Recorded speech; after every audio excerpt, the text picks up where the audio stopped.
Bon, on va parler maintenant du coup de comment est-ce qu'on prépare l'avenue d'un déficient visuel dans son établissement. Bien. Il faut savoir que cette préparation, elle a lieu en moyenne 6 à 7 mois avant d'arriver sur le site.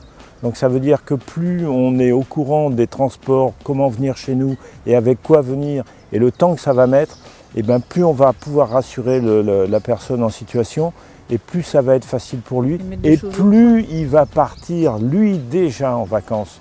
Donc on sait que c'est un client qui est gagné d'avance.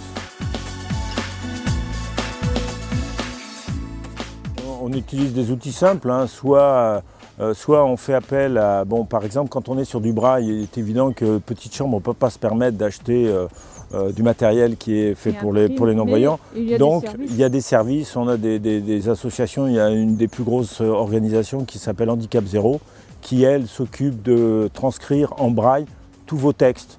Donc ça c'est facile, donc à nous de faire la description de notre site et eux vont nous le traduire. Bon, moi là c'est facile parce que c'est Marie qui me l'a fait, donc ça, voilà, c'était mieux.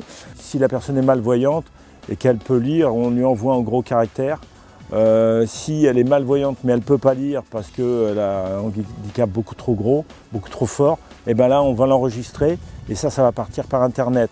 Il faut savoir qu'on peut l'envoyer, on peut envoyer notre courrier en transcription normale, en caractère Arial, à une écriture, une hauteur de lettres normale. Leur ordinateur en face va pouvoir le lire, que ça soit en gros caractères ou en braille, parce qu'ils auront le matériel pour ça. On a des non-voyants ou des malvoyants qui n'ont pas de matériel informatique parce que ça coûte très cher, ils n'ont pas les moyens et ils l'ont pris sur autre chose. Et bien là, à ce moment-là, on leur envoie en courrier et sinon on leur envoie, on leur fait partir un CD par la poste. Le descriptif du séjour, le trajet qu'ils vont avoir, comment c'est dans la maison, qui on est, pourquoi on fait ça et qu'est-ce qu'on va faire ensemble, où est-ce qu'ils vont manger, comment ils vont manger, qu'est-ce qu'ils vont manger. Voilà, différentes informations qui vont être utiles à leur séjour. Nous, on s'occupe principalement à partir de la gare de départ de Paris, mais on se renseigne quand même de savoir à quelle gare il arrive, pour lui rappeler qu'il va falloir qu'il fasse appel à des guides bénévoles, pas bénévoles, des guides payants qui vont le transporter d'une gare à une autre, donc prévoir sur les changements.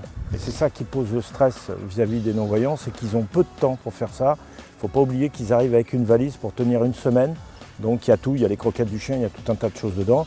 Et plus s'ils ont des appareils pour des soins médicaux et ainsi de suite. Donc il faut tout prévoir et lui rappeler qu'il va avoir ça et préparer son congé. Quand on envoie ça, on se présente nous déjà, toujours. On dit, bon voilà, Marie est non-voyante et moi je suis voyant, que je vais être leur guide bénévole pendant le séjour. On leur présente la situation de notre île, comment elle est foutue, à quel endroit, dans quelle disposition elle a, de comment elle est faite, la longueur, la distance, la largeur.